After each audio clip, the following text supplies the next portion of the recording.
Hello, and thank you for joining us for this year's Family Forum series, where the Sioux Falls School District and experts from our valued partners at Avera Behavioral Health offer practical advice to strengthen families. We were excited that the Family Forum sessions offered last year were viewed thousands of times by parents, and we are pleased to continue this partnership with Avera again this year. We are so glad you are investing time to help your child navigate the daily successes and challenges of growing up. As a father of two who are now young adults, I know it's not easy. Schools and parents need each other to influence positive behaviors so students are able to learn and grow at our schools. Whether it's advice on balancing activities, coping with anxiety, or how to safely use social media, on the third Tuesday of every month, we bring you relevant topics and advice all parents can use. We hope you find this information offered by our presenter valuable and are able to apply it in your own home. These sessions will last about 30 minutes. So let's get started with tonight's topic. Hello, everybody. My name is Nikki Eining. I'm an outpatient mental health therapist with Avera Behavioral Health in Brookings. I have a private independent practice social work license, and I've been working with kids and families for about the last 17 years in some type of capacity in mental health, whether that's community mental health or outpatient clinical mental health. So I'm really excited to be able to be here with you today to talk really how we just kind of break down a couple of components and look at when there are certain wanted behaviors that we're hoping to see at our home with our children. How do we kind of help partner with them to see those wanted behaviors? For us to work on that, we're going to talk today, what is social and emotional health? Because we all have that. And when we talk wanted behaviors at home, we really need to understand what social and emotional health is. So we'll talk a little bit about emotional intelligence, emotional regulation, skill examples of that, and then how this ties all together with those wanted behaviors in our home. So I'd like to open up with this "how are you feeling" question. It's really important when we think about our behaviors, our reactions, our responses, to kind of think about those stem from a feeling. And so am I really stopping? Am I really kind of checking in with myself to ask, how am I feeling? And that's not necessarily a skill that we are trained in. It's not a skill we learn in a lot of different environments.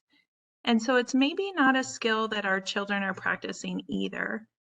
So as you'll hear later on throughout the rest of this presentation, you'll hear me often tag if we want specific types of habits or skills or behaviors in our children, we really need to back up and help them label what is that feeling or emotion they're having and why, and how do we help them with that feeling. So the very question that we have to get really good at is how am I feeling?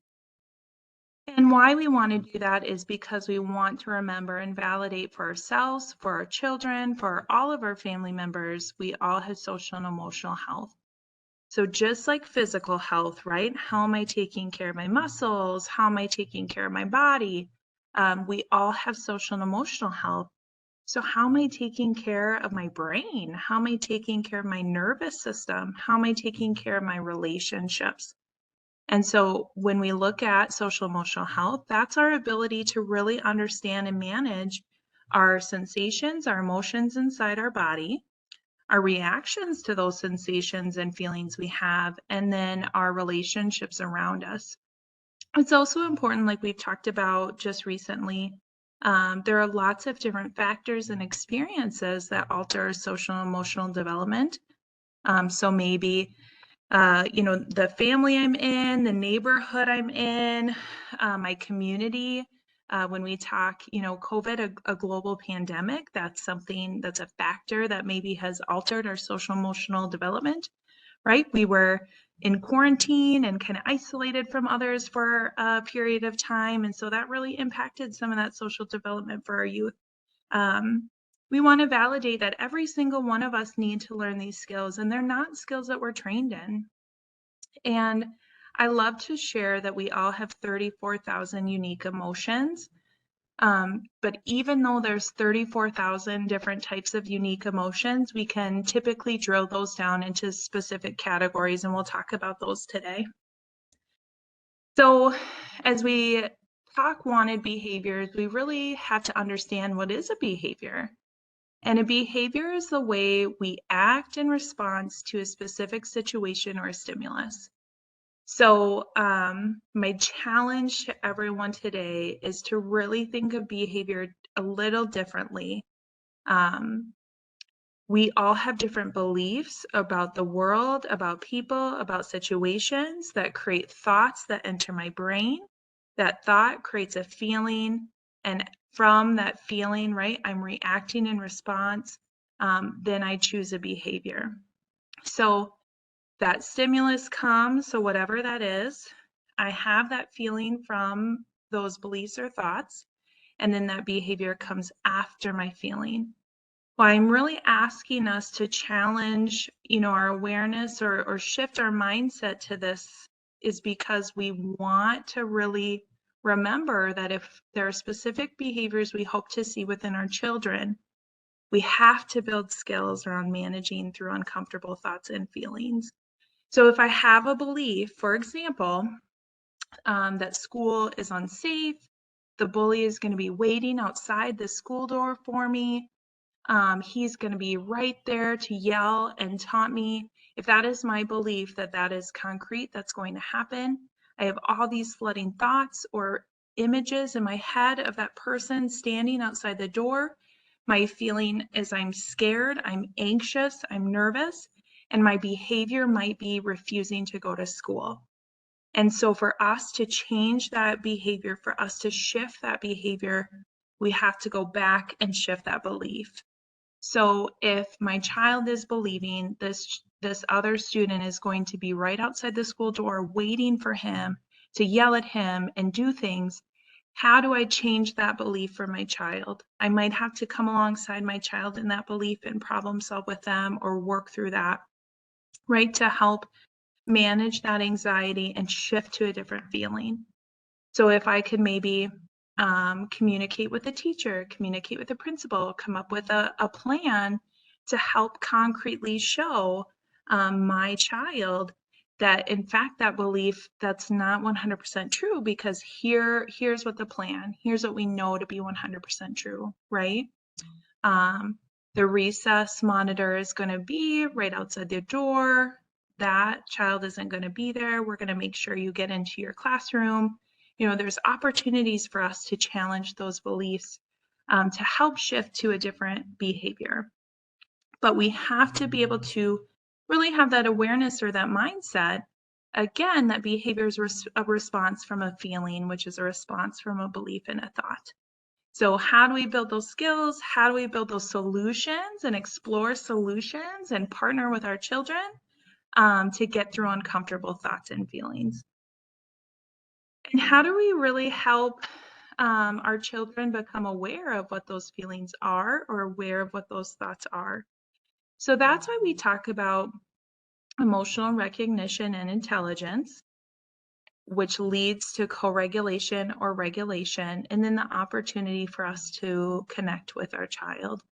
So Dr. Mark Brackett is somebody that I really like to share. He has the book Permission to Feel.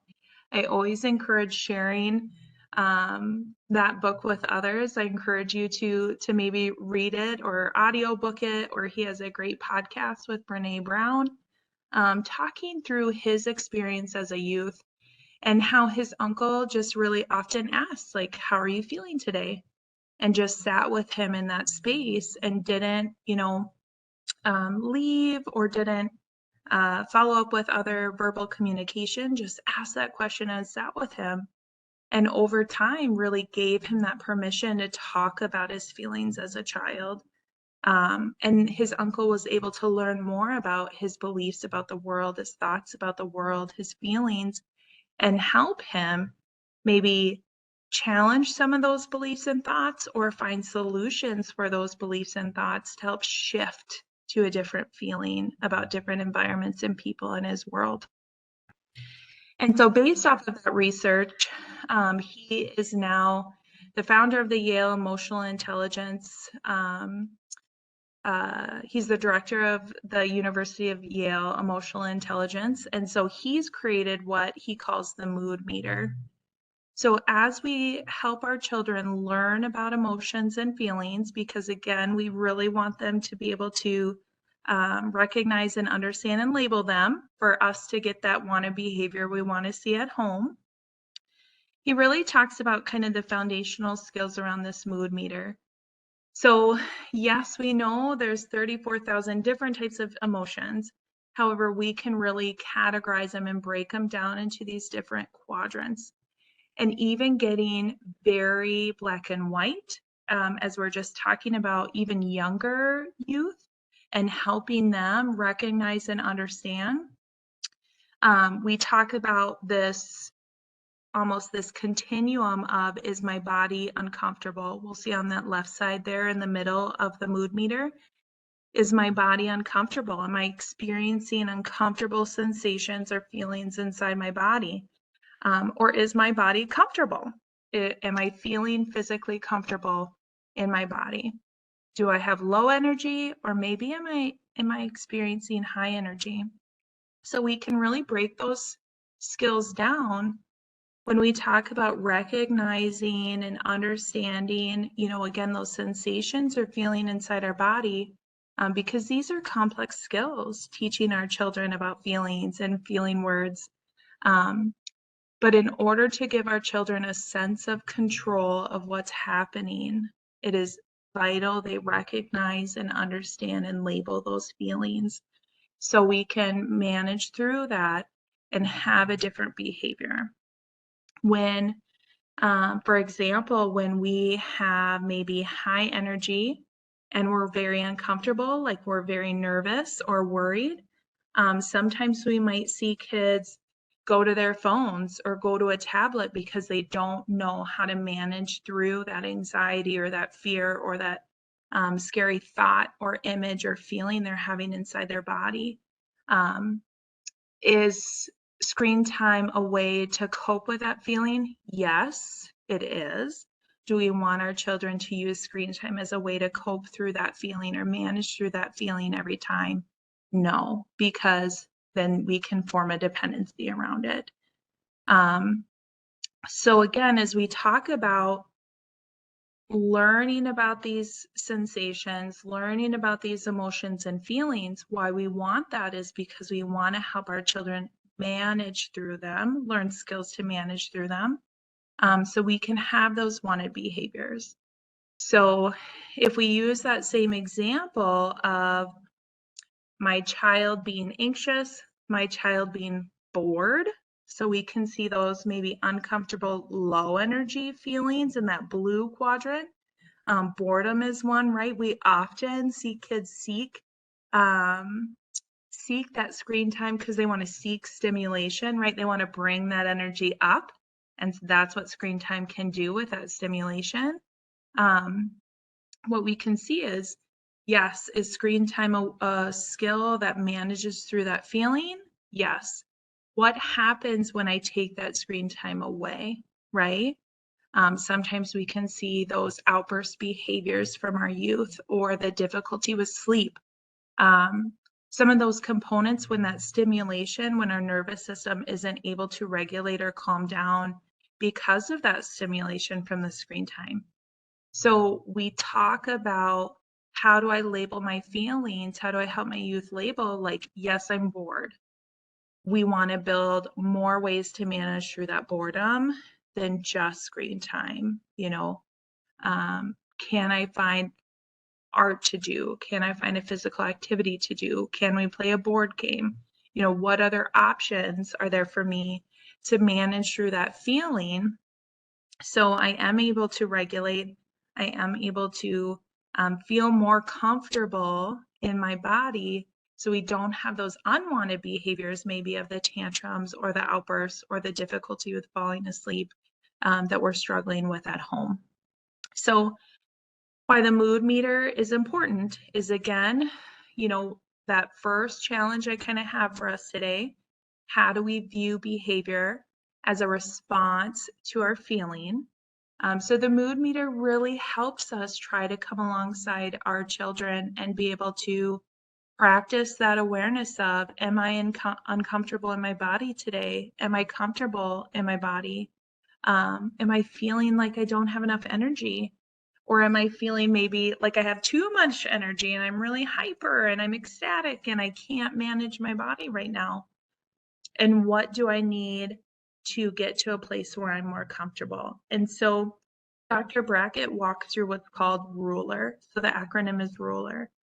So for us to get to that wanted behavior, because again, we're viewing behavior as a response, a reaction to the feelings, to our thoughts. So building these skills associated with RULER. How do I recognize that feeling in myself, right? So how do I learn those clues of what sensations are uncomfortable, what sensations maybe mean I have way too much energy, what sensations mean I don't have enough energy. How do I understand those clues? And how do I label that emotion so that I can either verbally express it to someone or verbally express it to myself? I can, written express it. I can movement express it. So when we talk about expression, right, it doesn't have to be just verbally, it can be with movement. So that's why we see kids run. That's why we see kids jump up and down when they're feeling panic. That's why we see kids maybe we'll see often kids like shake their arms or kick their legs, right? So even some of that physical outburst aggression, that's a form of expression.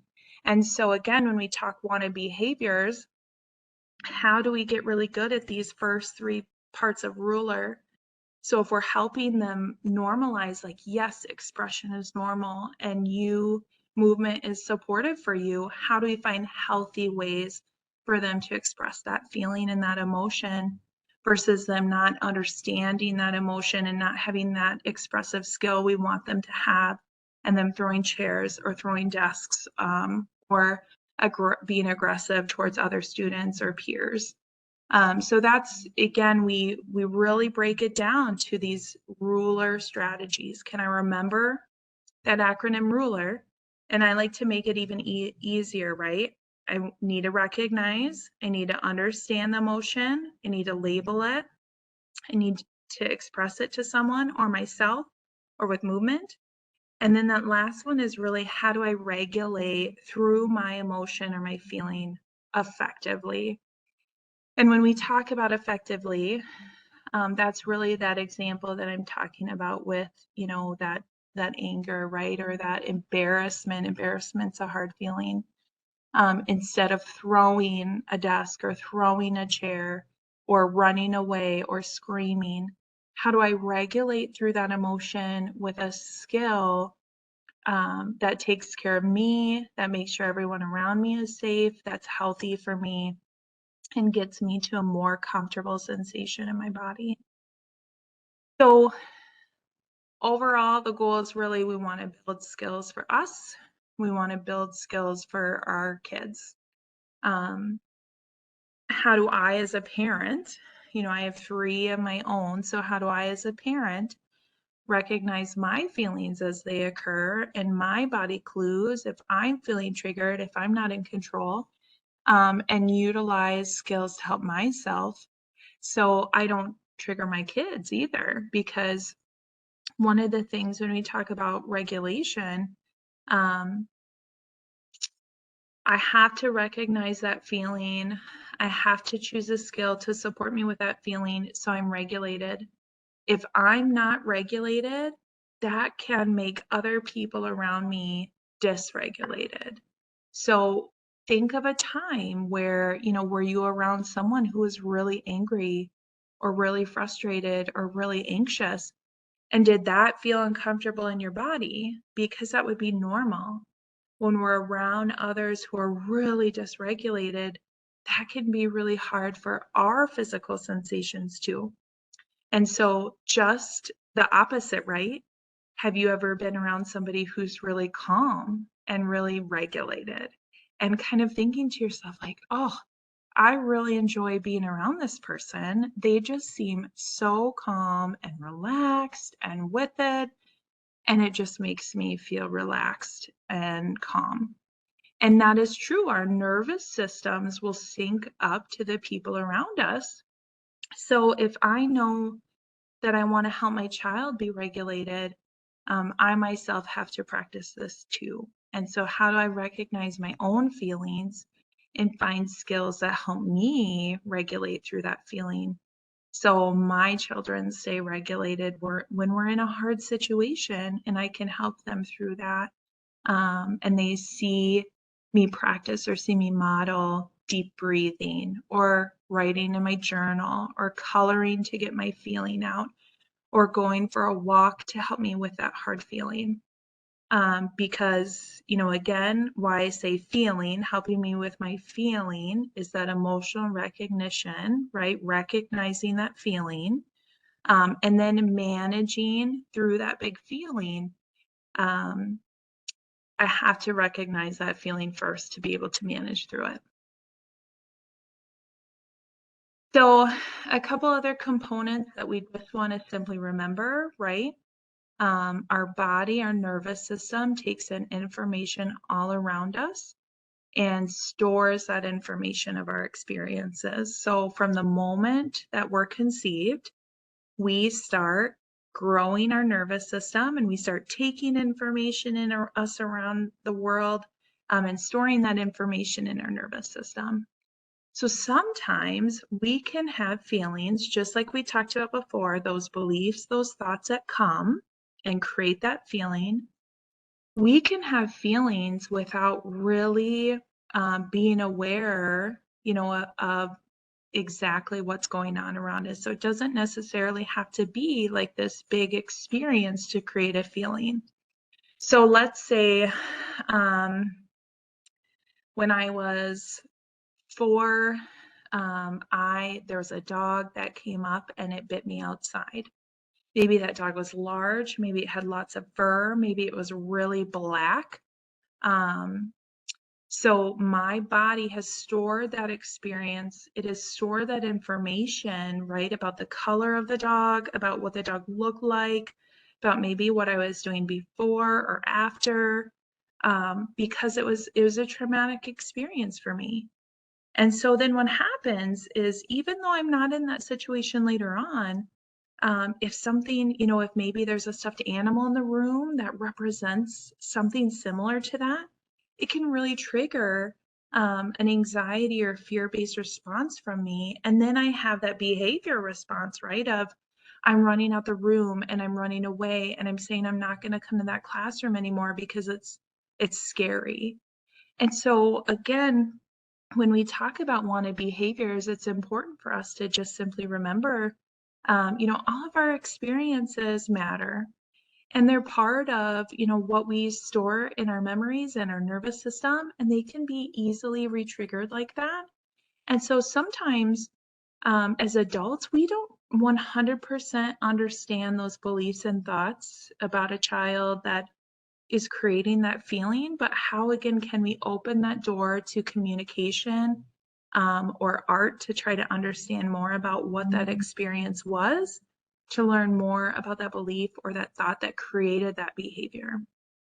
So when we go back to this example about the dog and the stuffed animal, um, how do I really try to partner with that child and learn, like, wow, it looked like you were really feeling scared. I saw you run away and say you didn't want to come to this classroom. Like what's going on? That sounds really difficult. And seeing if we can get more information from them about that belief and thought so we can really try to reframe that belief. So if I'm partnering, if I'm opening that door for communication, if I'm really kind of not acknowledging and validating, like, I saw that was really hard. You must have felt really scared to run away and say you didn't want to come back to class. What was going on? What's up? And they tell me about the stuffed animal. It's going to be very easy for me to partner with them and partner with other people on their team to say, can we work together to maybe take that stuffed animal out? so that my son feels more safe in the classroom. Um, so how do we learn about those beliefs, those thoughts, and those feelings so we can really try to support them and get that wanted behavior? And remembering that sometimes those experiences don't make sense to us in that moment, and that's normal, right? My perception of a situation can be very different than the perception of my child's. Um, and so how can I partner with them? How can I come alongside them to learn about their perception, their belief, and their thought so I can help them to get that wanted behavior? And again, just that reminder, as we take in that information and that sensory information about experiences, we store those in our nervous system, which sends signals to our body and again can create those really quick behaviors that we see. So the other thing is if we've experienced some type of adversity or trauma, something that was really scary to us, what's also important for us to know is that our brain body signaling can be a little bit off and our perception can be a little mistaken. So what we call this brain body signaling is interoception is the term for that. Um, so what this means is, if I'm hungry, maybe I don't really recognize that sensation in my body. Maybe I don't recognize the feeling of having to go to the bathroom. Maybe I don't recognize the feeling of being calm or happy. So our brain body signaling can be off. And the only reason why I'm bringing this up today is, again, we just want to be aware of that. And so if I see that, or if there's kind of like some questions I have for my child, can I talk with my primary care about it? Could I maybe ask some questions to my school teacher and maybe even look at, would the OT at the school have some recommendations or thoughts or um, or any supports or ideas that could be supportive for my child. But just this awareness of, is my child really recognizing some of those sensations? And if they're having a hard time with that, that's an okay conversation to have with primary care about. I just don't think, he or she is noticing that he needs to go to the bathroom, or noticing they're hungry, or noticing they're thirsty, or noticing they're tired. And I'm just needing some support in really trying to explore how to help them practice that skill.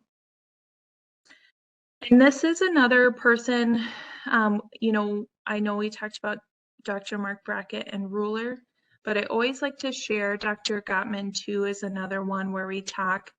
Um, so if we go back to this, remembering this reality that none of us were trained in this, as parents, we're the coaches then, right? So when we think of physical health and we think of PE and we think of PE teachers and we think of, basketball and the coaches, we as parents are the coaches when it comes to our social and emotional health. So how do we help our kids practice these skills and really be that coach for them? And so Dr. Gottman talks about these 5 steps to emotional coaching. And so I just wanted to walk through them very briefly of what do they look like. And so that first part, because if we're the coach, how do we, we know our children best. And so I know all of you can really kind of say, this is a clue for me. My child's having a feeling, or my child's having a hard time, or my child's hyper, or my child's scared, or my child's hungry. We have learned those clues from our children since the day they were born. How do we come alongside them and be aware of those clues? Because then step 2, right, is I can use those clues as an opportunity for me to connect with my child and to teach them about those clues. Because if we go back to ruler, right, that first R, recognizing those sensations, recognizing those emotions, here's where I get to be that coach. So, gosh, Brady, it really looks like I see that you're kind of shaky. I see that you're not really moving very fast. I'm wondering if you're feeling kind of scared about something right now. Um, and then we see that third step, right? Can I help label that emotion for them? So you heard me say, like, I'm wondering if you're feeling scared right now. The really great thing about kids is all of you know they will correct us if we are wrong, right? They'll like, no, I am not scared. Like they will, and then they'll tell us, they'll correct us, right? So it's this great opportunity to show them, hey, like I'm here. I see you. I see this. I see this is hard. I'm wondering if you're feeling this way. And we get to have this moment where they're like, okay, I'm not alone in this. And we're helping make these connections of this is the feeling word that's going along with a sensation in my body or this clue that my mom is saying out loud. Um, and how do that fourth step, how do I validate like, gosh, this looks really hard. I feel really hard. It's really hard for me when I feel scared too. And then setting limits and problem solving. You know, how do we as that coach come alongside and like, can we take some deep breaths together and see if we can get through this? Should we talk to the teacher tomorrow to take that stuffed animal out of the classroom to see if that's helpful? So I'm that partner, right? I'm that coach of coming together with them, connecting with them in that feeling so they don't feel alone, trying to help problem solve, and then also being able to support that wanted behavior. Like we've got to go to class tomorrow. Can we work together to talk to the teacher about taking the stuffed animal out then? Because it's really hard. I can tell that's really scary for you. So we get to be that partner, that coach. They get to learn like, oh, my mom's got my back. And we still get to set that limit of, you know, we got to go to class tomorrow. So talking again about that wanted behavior. These are just as we think about building those skills around emotional recognition, these are just some examples that I like to share. So there's definitely, you know, Daniel Tiger and PBS have some great songs. So a great example is like when you feel so mad that you want to roar, take a deep breath and count to 4. And so there's a lot of great, really quick, like emotion word regulation strategy in the music. So Daniel Tiger, PBS has a lot of different age categories too, outside of just Daniel Tiger. There's a lot of, for older kids, examples of how to help with that emotional recognition and regulation. Elephant and Piggy books are my favorite. They use a lot of emotional words and different clues and things too. And there's some great emotion booklets on Teachers Pay Teachers. I know that's very brief. Again, when we really talk about those core skills of just recognizing that emotion, because we're trying to be aware today that emotions and helping our children manage through those emotions can really help aid in those wanted behaviors that we see at home. Um, this is my email. This is my office number. Anybody is welcome at any time to reach out if you have any follow-up questions or ways that I can be supportive. Again, when we talk about building those emotional intelligence skills, it's always okay to reach out to your primary care and ask, you know, is there a local therapist or anything that might be able to help too? Because when we talk about coaching, right, that's my job. That's what I get to do is coaching parents through practicing these skills so we can be the parents we want to be and see those wanted behaviors at home, which is very normal. So email anytime, call anytime. We're here to help. We would like to take this opportunity to again thank Avera, our partner in the Family Forum series, and we thank the presenter for this evening's information and hope it has been beneficial to you and your family. A reminder that we will be on the third Tuesday of every month. Thank you and have a good evening.